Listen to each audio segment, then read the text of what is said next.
So, good news, rehearsals are going very, very well. We've had three, formal, hard-working rehearsals. There was the first read-through. In fact, my expectations have been exceeded in these first three rehearsals. And that in itself is pretty significant because I already had high expectations for Allison, who's playing Rita, and John David, who's playing Frank, because each of them both gave such good auditions. But for you to understand why things are going good, it would probably help if you had some understanding of how I like to rehearse. Now, I don't think that the way that I rehearse is particularly unique or different. In fact, for me, I think it's the only way to rehearse. But having said that, I've only really encountered one other director who works the way that I like to work. So it may be worth going into some detail, broad outline about how I like to rehearse, so you can, and it'll help you better understand why Allison and John David are doing so well. So the way I like to rehearse begins with basically two premises. The first premise is that the production team has an absolute responsibility to produce a version of the play that is true to the text, down to the comma, each question mark. Absolute commitment to producing the text as written. The other premise is that the best way to figure out how to stage the play is to really focus in on the psychology and the motivations of the characters. If we can really get clarity and understanding about how the characters think and move and relate to the world, then staging the play becomes quite simple, because it's really just a question of saying, well, what would Rita do at this point? And then, of course, adjust for the needs of the audience, because we do still have the requirements. We have to take the audience into consideration. So those two premises intersect in that, especially in the early stages of rehearsing, for me, the object of the exercise, or the rehearsing, becomes a kind of series of experiments. And so we look at the text, we read the text, and we ask ourselves, well, what can we understand about Rita's motivations in this scene based on what we read here? And then we say, okay, let's try it. And then, well, what else? What are other possibilities? Or what if that first reading is completely wrong? Let's try it this way. And especially in these early stages, we'll often make choices that work against the way what seems obvious about the text. It's at this stage where we're allowed to say, well, let's pretend something that's not true. Let's pretend Rita is an alien, as an extreme example. Well, how would she read this text? And the reason for that is one of the goals is to really kind of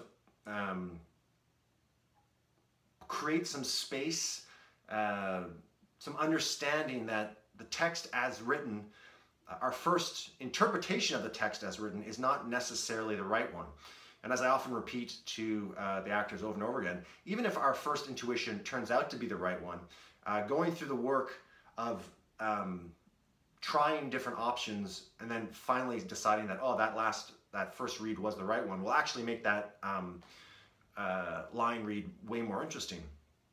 The second reason for going through all these different possibilities, and even some crazy possibilities, is again to really drive home the point that no person is 100% angry. No person is so blinded by will that when they're so forceful in what they're trying to achieve, that there aren't other aspects of their character or their wants and needs that appear. And so one of the things that I really want to do is try to push the actors to see that there are different ways to read the line, because there are different feelings and emotions that the character might be experiencing at any one time, even if there's an overriding goal or objective or emotion. Characters are most believable and most engaging when we have those different nuances of personality, those different nuances of intentions emerging.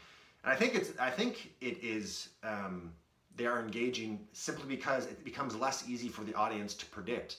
So if we establish Frank as having one goal and one intention and one emotion, you know, then by the second scene, everyone who has any sense of human psychology will know how Frank is going to react to his given circumstances, and so it quickly becomes less interesting to watch.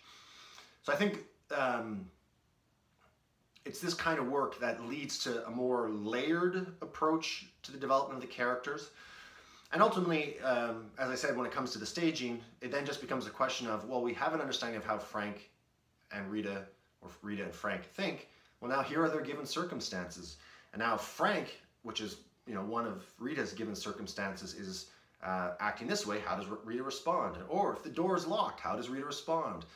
And so the staging then becomes much, from my perspective, much easier, because it says, well, what would Rita do in this circumstance? Okay, let's move things around. So I hope that gives you a sense of, particularly in these early stages, that the experimental approach, or seeing rehearsals as a series of experiments. So let's have a hypothesis about what, for example, Rita's intentions might be in this scene or in this beat, or this section of the text, and let's test it. Let's see how it works. Oh, that revealed this. Well, let's try. That line sounded really interesting because she said it with confidence and happiness. But there's lots of reasons to think that she's nervous and sad. So let's try that line this way. See how that plays out, and it eventually breathes more depth and interest, or depth more into the character. Let's go with depth. So if that's the process, what I can say about Allison and John David is, from the moment I started working with them, they were, I can only think of, in improv, the best improvers, whatever you give them, they say yes and they go with it. And so Allison and John David have been yes-anding me from the moment we've started rehearsing. There's been no resistance, no pushback. If I suggest they try one thing, even if it doesn't makes immediate sense to them, they still try it. And not only do they try it, they go for it. And if anything, they're, when I audition people, I look for these kinds of personalities and people who are willing to do it. So it's the way my auditions work. So I kind of sensed that they were going to be good at it. But they're exceeding my expectations so much that I'm going to have to go back and rethink my approach, because I have to actually now raise my game to meet them, because they are working so well. And that's great. So it really feels like we're not going to be racing to the finish, but rather traveling to see how far we can go. Like it's not, we're not going to be like, oh, we're just going to get on its feet and see what happens. It's going to be like, okay, this is going to be a good show, but how far can we, how good can we make it? And that's pretty exciting. And that's after only 3 rehearsals. There's a lot of work to do, but I'm very optimistic for the future. In part because, or entirely because Allison and John David are doing such good work.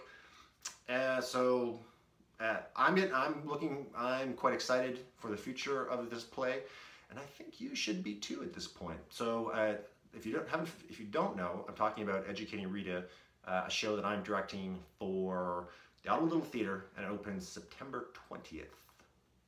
Talk soon.